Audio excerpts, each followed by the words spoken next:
सियालकोट ऐवान सनत व तिजारत हॉल में मरियम नवाज और मरियम औरंगजेब फुटबॉल खेलते नजर आए। नवाज शरीफ के दौरा सियालकोट के दौरान मरियम नवाज और मरियम औरंगजेब भी लीग कायदीन के हमरा मौजूद थी।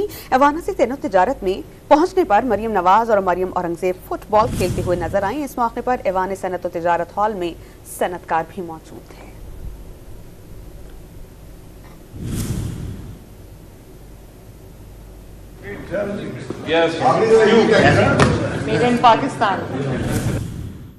सियालकोट ऐवान सनत व तिजारत हॉल में मरियम नवाज और मरियम औरंगजेब फुटबॉल खेलते नजर आए। नवाज शरीफ के दौरा सियालकोट के दौरान मरियम नवाज और मरियम औरंगजेब भी लीग कायदीन के हमरा मौजूद थी। ऐवान सनत तिजारत में पहुंचने पर मरियम नवाज और मरियम औरंगजेब फुटबॉल खेलते हुए नजर आई। इस मौके पर ऐवान सनत व तिजारत हॉल में सनतकार भी मौजूद थे।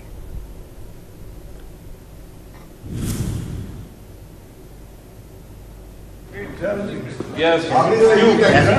Made in Pakistan.